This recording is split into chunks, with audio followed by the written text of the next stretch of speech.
জান্তার মান্তার 2.0 season 2টা আসতে চলে যাবে।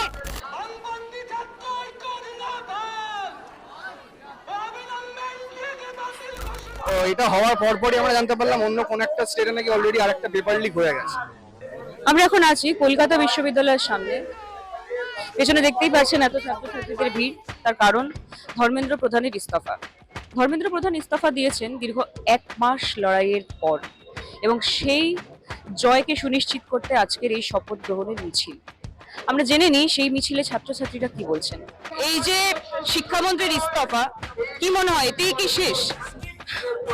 এটা তো মানে একটা হাস্যকর প্রশ্ন, কারণ প্রহ্লাদ যোশী আমরা দেখতে পাচ্ছি এখনই কয়লা মন্ত্রী ছিলেন, ওখানে একটা স্ক্যাম করে এসেছেন। বিলকিস বানোর যে গ্যাং রেপে উনি ছাড়া পাইয়ে দিয়েছেন যে রেপিস্টে, তারপর উনি এক্সাম টিপস দিচ্ছেন কি না, পেপার কো আইসে লেকে আইসে তু করো, আর এইটা নাকি ইনি নাকি আমাদের শিক্ষামন্ত্রী। ধর্মেন্দ্র প্রধানের ইস্তফাটা আমাদের লড়াইয়ের একটা প্রথম ধাপ ছিল।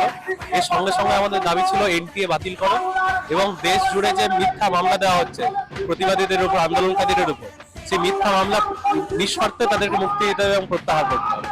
এর পাশাপাশি এনইপির মতো যে জাতীয় শিক্ষানীতির যে ছাত্র বিরোধী যে আইন, সেই এনইপি বাতিল করতে হবে। এই দাবিতে আমাদের আন্দোলন চলবে।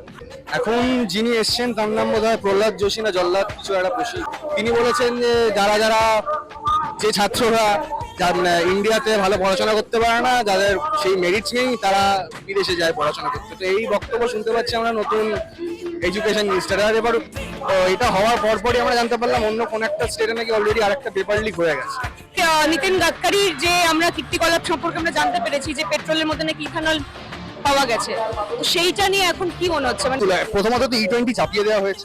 E20 এখন আমরা যদি দেখি 10 বছর আগে যা ব্যারেলের দাম ছিল, এক ব্যারেলের দাম অ্যারাউন্ড $100 সেটা গিয়ে কোথাও এখন নেমে এসছে $96। তাহলে আমাদের দেশে যেখানে 2014 সালে 72 টাকা ছিল, তখন $104 দাম ছিল এক ব্যারেল ক্রুড অয়েলের, এখন সেটা 96 হয়ে গেছে। এখনো কেন তাহলে পেট্রোলের দাম কমছে না? সেকেন্ডটা হচ্ছে যে এই চয়েসটা কেন দেওয়া হচ্ছে না যে আমি E20টাও রাখবো, তার পরবর্তীতে আমি E80 যা হোক আমি পিওর পেট্রোল কেন ওই দামে পাবো?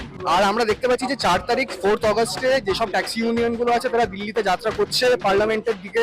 তো বেশ কিছু ছাত্রছাত্রীরা আমি দেখছিলাম যে চাইছে যে জান্তার মান্তারের সিজন 2 কবে আসছে। তো তাদের জন্য সুখবর যে জলদি আসতে চলেছে। একদম একদম, ধন্যবাদ।